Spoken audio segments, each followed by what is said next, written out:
अगर दिल से पढ़ोगे तो ही एक दिन दिल को पढ़ पाओगे। Future doctors and my dear NEET aspirants, आज फिर से आ गए हैं और एक कन्फ्यूजन भगाओ वीडियो को लेकर, और आज फिर से दिल से रिलेटेड एक कन्फ्यूजन को भगाएंगे। तो आज हम लोग पढ़ने जा रहे हैं ईसीजी के बारे में, इलेक्ट्रोकार्डियोग्राफी के बारे में। तो व्हाट इज ईसीजी? एनसीईआरटी में सीधी बात में बताया गया है, this is the electrical activities of our dear heart.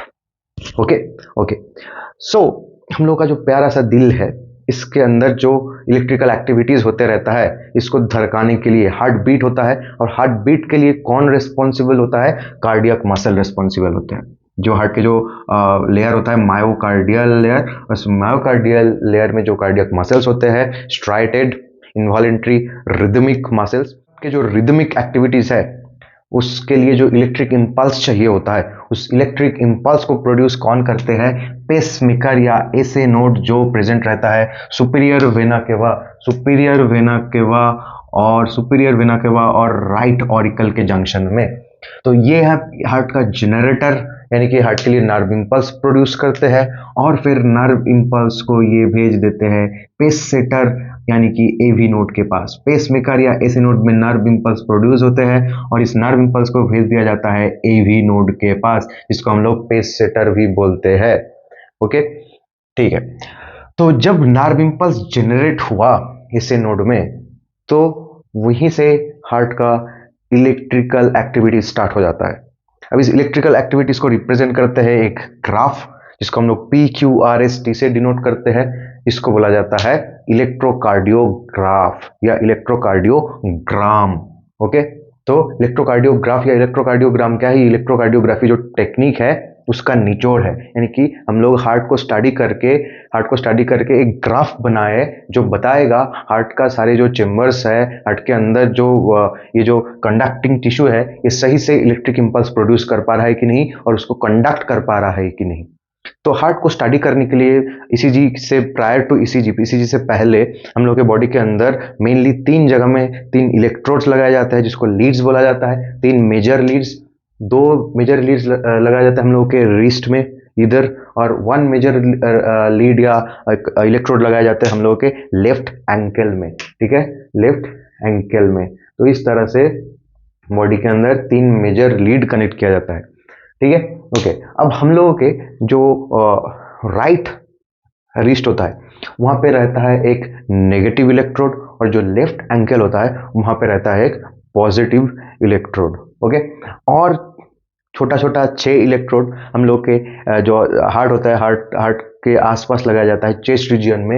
V1 to V6 जिन लोगों को बताया जाता है, ये हार्ट का इलेक्ट्रिकल एक्टिविटी को बहुत क्लोजली मॉनिटर करते रहते हैं। तो बेसिकली ये करते क्या है, ये टेक्निक्स में हम लोग हार्ट के अंदर इलेक्ट्रोड्स, हार्ट के आसपास अलग अलग जगह में हम लोग ये इलेक्ट्रोड्स क्यों बैठाए हैं, यानी कि नर्व इंपल्स यानी कि इलेक्ट्रिक इंपल्स जब फ्लो होता है तो अलग अलग जगह के बीच में हम लोग पोटेंशियल डिफरेंस कैलकुलेट करते हैं, और पोटेंशियल डिफरेंस कैलकुलेट करके ये ग्राफ बनाया जाता है। तो कैसे होता है ये ग्राफ, क्या होता है ग्राफ में, कुछ कुछ हिस्सा सीधा क्यों है, कुछ कुछ हिस्सा ऊपर की तरफ पहाड़ियों में उतार चढ़ाव क्यों दिख रहा है, ये पहले जानते हैं। तो ये है हार्ट का टिश्यू, ये है मान लो कि हार्ट का tissue, cardiac muscle, muscular tissue. ठीक है, इस साइड में है पॉजिटिव इलेक्ट्रोड, इस साइड में है नेगेटिव इलेक्ट्रोड। अब जैसे नर्व इंपल्स मिलता है, जैसे एसे नोड नर्व इंपल्स जनरेट करना स्टार्ट करते हैं, तो हार्ट के जो कार्डियक मसल है उसको क्या मिलता है, उसके साथ क्या होता है, उसके साथ डिपोलराइजेशन होता है। ठीक है, यानी कि उसके साथ डिपोलराइजेशन होता है। अब डिपोलराइजेशन में होता क्या है, डिपोलराइजेशन में अंदर पहले नेगेटिव रहता है सारे सेल के अंदर, सेल के बाहर पॉजिटिव एनवायरनमेंट होता है। ठीक है, अंदर नेगेटिव होता है, बाहर पॉजिटिविटी होता है। जैसे डिपोलराइजेशन स्टार्ट हो जाता है, अब क्या होता है, पॉजिटिविटी जो है ये अंदर आ जाते हैं, पॉजिटिव आयंस, और नेगेटिव आयंस बाहर चले जाते हैं। ठीक है, तो इस तरह से सेल टू सेल, एक सेल के बाद दूसरे सेल, दूसरे सेल के बाद तीसरे सेल, ये पॉजिटिव होते हुए आगे की तरफ बढ़ता है। तो इधर आप पॉजिटिव, जो पॉजिटिव आयन है, ठीक है, पॉजिटिव चार्ज का फ्लो किधर से किस साइड में है, from negative electrode to positive electrode. So when positive charge will flow towards positive, तो क्या करेगा, तो ये ग्राफ में एक अपसाइड जंप दिखाएगा, जिसको बोला जाता है पॉजिटिव डिफ्लेक्शन। ये ठीक है, उसके बाद अगर पॉजिटिव आयन का फ्लो पॉजिटिव इलेक्ट्रोड से दूर भाग रहा है, दूर जा रहा है, तब क्या होगा, पॉजिटिव आयन का फ्लो पॉजिटिव इलेक्ट्रोड से दूर जा रहा है, टुवर्ड्स नेगेटिव इलेक्ट्रोड जा रहा है, तब एक नीचे के तरफ डाउनफॉल देखने को मिलेगा, यानी कि नीचे की तरफ एक नेगेटिव डिफ्लेक्शन देखने को हम लोगों को मिलेगा। ठीक है, एक वी फॉर्मेशन होगा। ठीक है, उसके बाद और एक सिचुएशन ऐसा भी हो सकता है, तो पहले तो रिपोलराइजेशन हो गया, उसके बाद रिपोलराइजेशन के बाद डिपोलराइजेशन होता है, यानी कि डिपोलराइजेशन में क्या होता है, फिर से पॉजिटिव अंदर जाता है, फिर से पॉजिटिव जो अंदर था वो बाहर की तरफ चला जाता है, और बाहर में जो नेगेटिव आयंस था वो या नेगेटिविटी क्रिएट हुआ था उसको अंदर लाए जाते हैं। ठीक है, जरूरी नहीं कि नेगेटिव आयंस। ठीक है, तो अंदर क्या होगा, अंदर डिपोलराइजेशन के बाद जब रिपोलराइजेशन होगा, अंदर अब क्या होगा, नेगेटिविटी क्रिएट होगा और बाहर पॉजिटिविटी क्रिएट होगा, अंदर नेगेटिविटी क्रिएट होगा, बाहर पॉजिटिविटी क्रिएट होगा। ठीक है, तो एक सेल के अंदर से स्टडी करेंगे, तो सेल के अंदर हम लोग को क्या देखने को मिलेगा, जो नेगेटिव चार्ज है वो नेगेटिव इलेक्ट्रोड की ओर भाग रहा है, नेगेटिव चार्ज जो है वो नेगेटिव इलेक्ट्रोड की ओर भाग रहा है। तो जब नेगेटिव की ओर भागेगा तभी भी क्या होगा, एक ऊपर की तरफ छलांग यानी कि पॉजिटिव डिफ्लेक्शन देखने को मिलता है। ठीक है, तब अब ये लाइंस क्यों देखने को मिल रहा है, जहां पे कोई छलांग नहीं है, शांत लाइन सीधा सीधा देखने को मिल रहा है, ये इसको बोला जाता है आइसोइलेक्ट्रिक लाइन, यानी कि यहाँ पे कोई ना तो पॉजिटिविटी बन रहा है ना तो नेगेटिविटी बन रहा है, यानी कि नेट चार्ज का जो फ्लो है वो नहीं देखने को मिलता है, नेट चार्ज का जो फ्लो है वो जीरो है। ठीक है, तब क्या होता है, तब इसी जो मशीन है ये सीधा एक लाइन बनाता है जिसको बोला जाता है आइसोइलेक्ट्रिक लाइन। जब पॉजिटिव चार्ज पॉजिटिव इलेक्ट्रोड की ओर भागेगा तब ऊपर की तरफ छलांग यानी कि पॉजिटिव डिफ्लेक्शन देखने को मिलता है, जब पॉजिटिव चार्ज नेगेटिव इलेक्ट्रोड की ओर भागेगा तब नीचे की तरफ एक वी वैली देखने को मिलेगा, यानी कि जिसको बोला जाता है नेगेटिव डिफ्लेक्शन। जब नेगेटिव चार्ज नेगेटिव इलेक्ट्रोड की ओर भागेगा तब भी ऊपर की तरफ छलांग देखने को मिलेगा, यानी कि पॉजिटिव डिफ्लेक्शन देखने को मिलता है। जब कोई चार्ज फ्लो नहीं होता है, ठीक है, यानी कि नेट चार्ज फ्लो जब जीरो रहता है तब हम लोग को एक सीधा लाइन आइसो इलेक्ट्रिक लाइन देखने को मिलता है। अब इसी जी में देखो हम लोग को कुछ ऊपर की तरफ पोर्शन, कुछ नीचे की तरफ पोर्शन देखने को मिल रहा है, कुछ पॉजिटिव डिफ्लेक्शन कुछ नेगेटिव डिफ्लेक्शन मिलता है, जिसको हम लोग P Q R S T U से डिनोट कर रहे हैं। तो ऐसा क्यों होता है, कब होता है, कहाँ पे होता है, हम लोग क्विकली देख लेते हैं।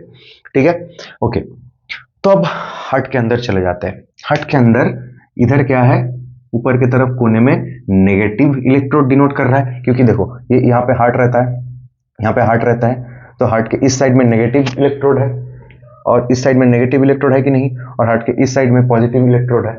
ये हार्ट है, इधर पॉजिटिव इलेक्ट्रोड, हार्ट के ऊपर की तरफ नेगेटिव इलेक्ट्रोड, तो उसी चीज को इधर दिखाया गया है। तो यहाँ पे है एसए नोड इलेक्ट्रिसिटी जनरेट किया, एसए नोड इलेक्ट्रिसिटी जनरेट करने के बाद ये भेजेगा किसके पास, ये भेजेगा एवी नोड के पास। तो देखो इधर पॉजिटिव डिपोलराइजेशन हो रहा है, एसए नोड से एवी नोड की ओर क्या होता है, वहां पे डिपोलराइजेशन होगा, और जिसकी वजह से क्या होता है, जो ऑरिकल है या एट्रियम है उसमें स्क्वीजिंग देखने को मिलता है, उसमें कॉन्ट्रैक्शन देखने को मिलता है। ठीक है, जिसको बोला था ऑरिकुलर डिपोलराइजेशन। तो देखो अब इधर डिपोलराइजेशन का वेक्टर डायरेक्शन किधर है, from SA node to AV node, यानी कि ये किधर से किधर पॉजिटिव चार्ज का फ्लो हो रहा है, फ्रॉम नेगेटिव टू पॉजिटिव, यानी कि पॉजिटिव चार्ज का फ्लो हो रहा है पॉजिटिव डायरेक्शन में। तो यहाँ पे क्या हो रहा है, यहाँ पे हम लोगों को एक ऊपर की तरफ छलांग यानी कि पी वेव देखने को मिल रहा है, पी वेव देखने को मिल रहा है। पी वेव में जब क्रिएट हो रहा है तब हो क्या रहा है, तब ऑरिकल जो है ऑरिकुलर कॉन्ट्रैक्शन देखने को मिलता है, ऑरिकुलर सिस्टोल देखने को मिलता है, ऑरिकुलर तब ब्लड पंप कर रहा है नीचे की तरफ। ठीक है, ओके, अब जैसे पी वेव खत्म हुआ उसके बाद एक फिर से एक आइसो इलेक्ट्रिक लाइन देखने को मिल रहा है, यानी कि सारे पॉजिटिव चार्ज इधर कहाँ पे आके पहुंच गया है, ये एवी नोड के ऊपर आके पहुंच गया है। अब एवी नोड एक बैटरी जैसा काम करते हैं, ये चार्ज को कुछ देर के लिए स्टोर करते हैं, उसके बाद फिर से सप्लाई कर देते हैं। तो जितने देर तक उस चार्ज को स्टोर करके रखा था उतने देर तक फिर से यहाँ पे आइसो इलेक्ट्रिक लाइन फॉर्मेशन होगा, उतने देर तक यहाँ पे एक आइसो इलेक्ट्रिक लाइन फॉर्मेशन होगा। ओके, अब फिर से देखो, फिर अब यहाँ पे ग्राफ में क्या देखने को मिलता है, आइसो इलेक्ट्रिक लाइन जहाँ पे खत्म हो गया है, ये जो सेगमेंट है इसको हम लोग पी आर सेगमेंट बोलते हैं, ये सेगमेंट को हम लोग क्या बोलते हैं, पी आर सेगमेंट बोलते हैं। अब पी आर सेगमेंट के बाद एक डाउनफॉल देखने को मिल रहा है, एक वी फॉर्मेशन हुआ है, यानी कि नेगेटिव डिफ्लेक्शन हुआ है। अब क्यों हुआ है अब हम लोग स्टडी करेंगे। देखो अब एवी नोड जो है वहां से bundle of His, right bundle of His और left bundle of His divided हो चुका है। यह है राइट बंडल ऑफ हीज, यह है लेफ्ट बंडल ऑफ हीज, ये डिवाइडेड होकर पूरे हार्ट के कार्डियक वेंट्रिकुलर कार्डियक मसल में फैल चुका है, ठीक है। अब जब बंडल ऑफ हीज डिपोलराइजेशन हो रहा है तब क्या होगा, जो ये जो सेप्टम है जो हार्ट का लेफ्ट और राइट साइड को सेपरेट करके रखा है, तो ये सेप्टम में क्या होगा, कॉन्ट्रैक्शन होगा, सेप्टम में डिपोलराइजेशन होगा। तो जब सेप्टम में डिपोलराइजेशन होता है तो क्या होता है, मेनली सेप्टम का डिपोलराइजेशन के लिए रिस्पॉन्सिबल होता है left bundle of His, left bundle of His. तो इधर चार्ज का फ्लो किधर होगा, चार्ज का फ्लो इस डायरेक्शन में होगा, चार्ज का फ्लो जो होगा इस डायरेक्शन में होगा, चार्ज का फ्लो इस डायरेक्शन में होगा। तो चार्ज का फ्लो जब ये डायरेक्शन में हो रहा है, यानी कि ये डायरेक्शन किधर है, देखो इधर पॉजिटिव है इधर नेगेटिव है, चार्ज का फ्लो हो रहा है ये डायरेक्शन में, चार्ज का फ्लो है हो रहा है ये डायरेक्शन में, चार्ज का फ्लो हो रहा है ये डायरेक्शन में।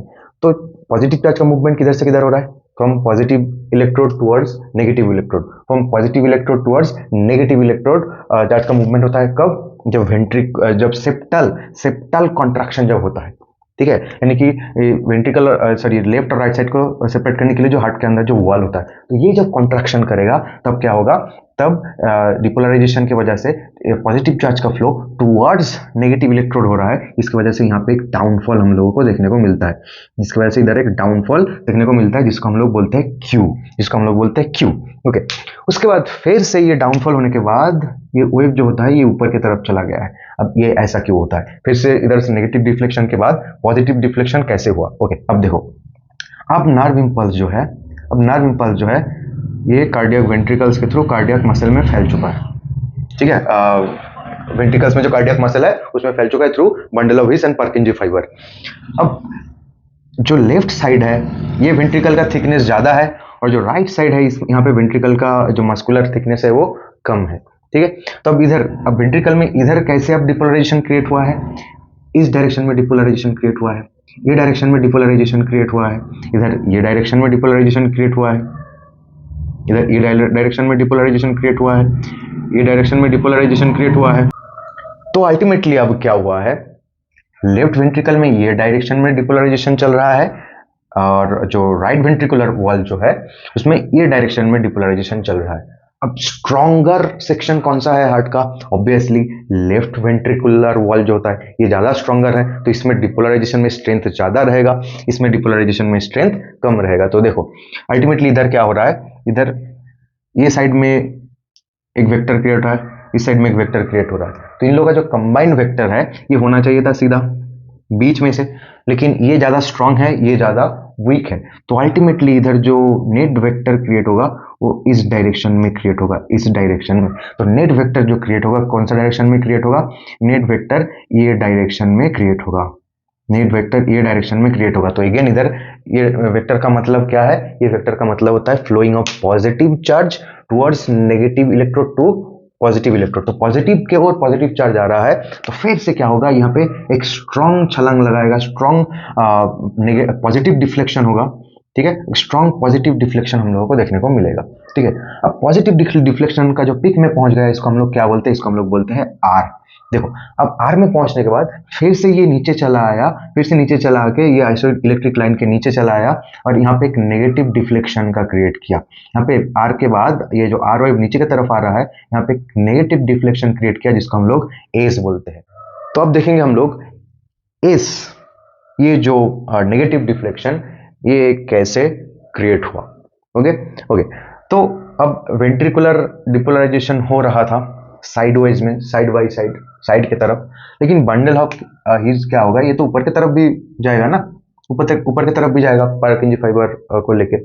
तो अब क्या होगा, अब जो नर्व इंपल्स फ्लो का डायरेक्शन है वो ऊपर की तरफ होगा, नर्व इंपल्स फ्लो का डायरेक्शन ऊपर की तरफ होने लगेगा। तो अब इधर क्या होगा, देखो इधर अपर डायरेक्शन में एक इधर पॉजिटिव चार्ज का फ्लो देखने को मिलेगा, ठीक है। इधर भी अपर डायरेक्शन में पॉजिटिव चार्ज का फ्लो देखने को मिलेगा। तो यहाँ पे वेक्टर किधर बन रहा है, ये दोनों साइड में ही अपर डायरेक्शन में वेक्टर क्रिएट हुआ है। तो इसका जो नेट वेक्टर होगा, इसका ये दोनों के बीचों बीच नेट वेक्टर ये डायरेक्शन में होगा, ये डायरेक्शन में एक नेट वेक्टर क्रिएट होगा, यानी कि पॉजिटिव चार्ज का फ्लो किधर से किधर हो रहा है, from positive electrode to negative electrode. अब पॉजिटिव इलेक्ट्रोड से नेगेटिव इलेक्ट्रोड में अगर पॉजिटिव चार्ज का फ्लो हो रहा है तो क्या होता है, तो यहाँ पे एक नेगेटिव डिफ्लेक्शन फिर से हम लोगों को देखने को मिलेगा, नेगेटिव डिफ्लेक्शन जिसको हम लोग एस बोलते हैं। ठीक है, ओके। अब देखो, अब डिपोलराइजेशन हो गया, वेंट्रिकुलर डिपोलराइजेशन यहाँ पे खत्म। तो ये जो क्यू आर एस ये जो बना, ये को इस चीज को बोला जाता है क्यू आर एस कॉम्प्लेक्स, जो डिनोट करता है वेंट्रिकुलर डिपोलराइजेशन। पी डिनोट क्या कर रहा था, पी डिनोट कर रहा था ऑरिकुलर डिपोलराइजेशन या ऑरिकुलर सिस्टोल, और क्यू आर एस डिनोट करेगा वेंट्रिकुलर डिपोलराइजेशन या वेंट्रिकुलर सिस्टोल। यानी कि यहाँ पे देखो, अब मसल क्या होगा, कॉन्ट्रैक्ट होगा तो अल्टीमेटली वेंट्रिकल सिकुड़ जाएगा, वेंट्रिकल स्क्वीज हो जाएगा ब्लड को बाहर फ्लो करने के लिए, जिसको वेंट्रिकुलर सिस्टोल बोला जाता है। ठीक है, अब डू नॉट कंफ्यूज कि इधर चार्ज का फ्लो इस डायरेक्शन में हो रहा है बोल के वेंट्रिकल बाहर की तरफ जाएगा। वेंट्रिकल का मसल में क्या होगा, कॉन्ट्रैक्शन हो रहा है, वेंट्रिकुलर मसल किधर जाएगा, अंदर की तरफ जाएगा। जब क्या होगा, जब Q R S complex formation होगा तो वेंट्रिकुलर, जब वेंट्रिकल जब ब्लड को स्क्वीज करते हैं, ब्लड को पंप आउट करते हैं, वेंट्रिकल खुद जब स्क्वीज हो जाते हैं तो वहां पे एक स्ट्रॉन्ग इंपल्स फ्लो होता है, इसकी वजह से क्यूआरएस कॉम्प्लेक्स इतना स्ट्रॉन्ग है, सबसे स्ट्रॉन्ग कॉम्प्लेक्स है ईसीजी में। ओके, अब इसके बाद क्या होगा, इसके बाद देखो फिर से ये जो है ग्राफ आइसोइलेक्ट्रिक लाइन में आके ठहर गया है। अब ये कैसे होता है, पूरा वेंट्रिकल क्या होगा, अब डिपोलराइज हो चुका है, पूरा वेंट्रिकुलर वॉल जो होता है ये डिपोलराइज हो चुका है, इनके अंदर से प्लस प्लस प्लस प्लस हो चुका है। अब पूरा वेंट्रिकल जब डिपोलराइज हो जाते हैं उसको फिर से रिपोलराइज होना पड़ेगा, फिर से दोबारा डिपोलराइज होने के लिए उसको रिपोलराइज होना पड़ेगा, उसके बाद ही वो डिपोलराइज हो सकता है। तो पूरे फुल डिपोलराइजेशन के बाद वो क्या करता है, कुछ देर के लिए एक स्टैटिक कंडीशन में आकर रह जाता है, और उस समय कोई नेट चार्ज का फ्लो नहीं होता है, तो वहां पे चार्ज फ्लो नहीं हो रहा है बोल के मशीन जो होता है, ईसीजी जो मशीन है वहां पे एक आइसो इलेक्ट्रिक लाइन फॉर्म करेगा, जिसको हम लोग बोलते हैं एसटी सेगमेंट, जिसको हम लोग बोलते हैं एसटी सेगमेंट। ओके, अब एसटी सेगमेंट के बाद हम लोगों को फिर से एक छलांग देखने को मिला है, जिसको बोला जाता है, एक पॉजिटिव डायरेक्शन में एक छलांग देखने को मिला था, एक पॉजिटिव रिफ्लेक्शन देखने को मिला है, जिसको हम लोग बोलते हैं टी वेव। अब टी वेव कैसे फॉर्मेशन हुआ, टी वेव को बोला जाता है डीपोलराइजेशन के बाद जो रिपोलराइजेशन होगा, रिपोलराइजेशन ऑफ वेंट्रिकल्स। अब ये वेंट्रिकुलर रिपोलराइजेशन को देख लेते हैं, ये कैसे फॉर्म होता है और किस लिए टी वेव अपर डायरेक्शन में यानी कि पॉजिटिव डिफ्लेक्शन दिखाता है। तो जब वेंट्रिकुलर रिपोलराइजेशन होगा तब क्या होगा, वेंट्रिकुलर वॉल में जो है, जो पॉजिटिविटी बना हुआ था वो फिर से पॉजिटिविटी फिर से नेगेटिविटी में तब्दील हो जाएगा, फिर से नेगेटिविटी में तब्दील हो जाएगा। ठीक है, अब नेगेटिव चार्ज बन रहा है अंदर की तरफ, सेल के अंदर, कार्डियक मसल के अंदर। तो जब रिपोलराइजेशन होगा तब डायरेक्शन जो वेक्टर क्रिएट होगा, इसका डायरेक्शन ये डायरेक्शन में होगा, अंदर की तरफ होगा, ये डायरेक्शन में, तो वेक्टर क्रिएट होगा। तो इधर भी अंदर की तरफ जा रहा है, इधर भी अंदर की तरफ जा रहा है, तो अल्टीमेटली ये वाला वेक्टर या ये वाला वेक्टर का एक नेट वेक्टर जो बनेगा, जो नेट वेक्टर बनेगा वो नेट वेक्टर बनेगा, वो नेट वेक्टर बनेगा ये अपर डायरेक्शन में, अपर डायरेक्शन में। ठीक है, इधर ऐसे बन रहा है, इधर ऐसे बन रहा है, इधर ऐसे बन रहा है, इधर ऐसे बन रहा है, तो इसका जो नेट वेक्टर बनेगा, नेट वेक्टर जो बनेगा वो बनेगा अपर डायरेक्शन में। अब अपर डायरेक्शन में कौन सा चार्ज का फ्लो हो रहा है, यहाँ पर रिपोलराइजेशन हो रहा है, यानी कि नेगेटिव चार्ज का फ्लो हम लोगों को देखने को मिल रहा है। अब इसका एरो किधर है, वेक्टर किधर है, ऊपर की तरफ, टुवर्ड्स नेगेटिव इलेक्ट्रोड। अब नेगेटिव इलेक्ट्रोड की ओर जब नेगेटिव चार्ज फ्लो होगा, नेगेटिव चार्ज फ्लो होगा, तब क्या होता है, डिफ्लेक्शन ऊपर की तरफ जाएगा, पॉजिटिव डिफ्लेक्शन देखने को मिलेगा। तो इधर टी वेव में हम लोगों को एक पॉजिटिव डिफ्लेक्शन देखने को मिल रहा है। ठीक है, अब टी वेव के बाद एक छोटा सा यू वेव भी देखने को मिल सकता है। अब यू वेव क्या होता है, U wave means this is the repolarization of papillary muscles, repolarization of papillary muscles, यानी कि कॉर्डी टेंडनी को जोड़ के रखने के लिए वेंट्रिकुलर इनर वॉल में कुछ मसल्स होता है, जिसको हम लोग बोलते हैं पैपिलरी मसल्स। ठीक है, पैपिलरी मसल्स होता है वेंट्रिकुलर इनर वॉल में। इसके साथ क्या जुड़े रहते हैं, पैपिलरी मसल्स के साथ कॉर्डी टेंडनी जुड़े हुए रहते हैं, कॉर्डी टेंडनी जुड़े हुए रहते हैं। अब ये पैपिलरी मसल में जब रिपोलराइजेशन होगा तब भी देखो, तब इधर एक वेक्टर क्रिएट होगा, इधर भी एक वेक्टर क्रिएट होगा। अब रिपोलराइजेशन मतलब नेगेटिव चार्ज का फ्लो। अब नेगेटिव चार्ज का फ्लो यानी कि इधर और इधर दोनों वेक्टर मिलकर ऊपर की तरफ एक कॉमन वेक्टर, नेट वेक्टर बनाएगा। ठीक है, ऊपर की तरफ एक नेट वेक्टर बनाएगा, इसकी वजह से इधर यू वेव बोल के फिर से एक छोटा सा डिफ्लेक्शन हम लोगों को देखने को मिलेगा। ठीक है, अब तुम लोगों को मन में आ रहा है एक क्वेश्चन कि पी वेव जो है ये हो गया एट्रियल डीपोलराइजेशन, क्यूआरएस कॉम्प्लेक्स ये हो गया वेंट्रिकुलर डीपोलराइजेशन, टी वेव जो है ये हो गया वेंट्रिकुलर रिपोलराइजेशन, यू वेव ये हो गया पैपिलरी मसल रिपोलराइजेशन। लेकिन एट्रियल रिपोलराइजेशन किधर गया, ये तो क्वेश्चन आ रहा है मन में। ओके, द एट्रियल रिपोलराइजेशन के समय क्या होता है, एट्रियल डिपोलराइजेशन तो हुआ, अब एट्रियल रिपोलराइजेशन ये साइमल्टेनियसली ये जगह में होता है जहां पे क्यू आर एस फॉर्मेशन होता है, यानी कि जब वेंट्रिकल में सिस्टोल हो रहा है उस समय ऑरिकल या एट्रियम में डायस्टोल होते रहता है, ठीक है, नेक्स्ट कार्डियक साइकिल के लिए। तो इसीलिए अब वेंट्रिकल ज़्यादा स्ट्रॉन्गेस्ट पोर्शन है और ऑरिकल जो क्या होता है ये कमज़ोर पोर्शन है, इसलिए वहाँ पे जो ऑरिकुलर या एट्रियल जो रिपोलराइजेशन है उसको ये ग्राफ शो नहीं करता है, क्योंकि ये क्यूआरएस कॉम्प्लेक्स जब बन रहा है उसी समय एक्चुअली ऑरिकुलर रिपोलराइजेशन भी होता है, लेकिन ऑरिकुलर रिपोलराइजेशन इतना वीक है जिससे इस ग्राफ को कोई फर्क नहीं पड़ता है। तो इसीलिए ऑरिकुलर रिपोलराइजेशन या एट्रियल रिपोलराइजेशन हम लोगों को ईसीजी ग्राफ के अंदर देखने को नहीं मिलता है, लेकिन for the sake of knowledge इसको जान के रखना अच्छा है कि जहाँ पे क्यूआरएस कॉम्प्लेक्स फॉर्म हो रहा है यहाँ पे ही क्या कहीं पे क्या होता है, इसी के बीच में हम लोगों को ऑरिकुलर रिपोलराइजेशन या एट्रियल रिपोलराइजेशन देखने को मिलता है। तो फिर से एक बार रिकैप कर लिया जाएगा। तो बेसिकली ये ग्राफ फॉर्मेशन हुआ है, ये ग्राफ फॉर्मेशन करने के लिए हमको हार्ट का इलेक्ट्रोड्स का इस्तेमाल करना पड़ा है, पॉजिटिव और नेगेटिव इलेक्ट्रोड्स का, ठीक है।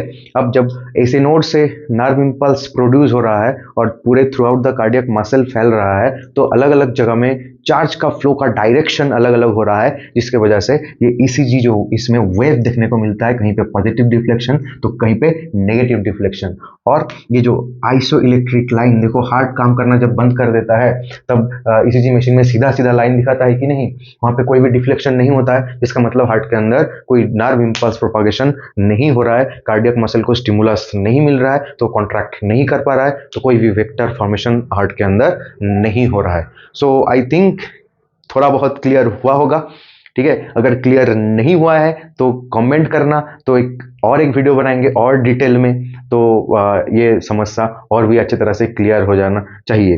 आई थिंक ये वीडियो में क्लियर हो गया है, बहुत सारे समस्या ईसीजी से रिलेटेड, ठीक है। अब नीट के लिए इससे ज़्यादा तो नहीं चाहिए होता है, लेकिन जिसको और डिटेल में चाहिए होता है वो कमेंट कर सकते हो। अगर ये समझने में कुछ दिक्कत हुआ है तो आई थिंक नहीं होगा।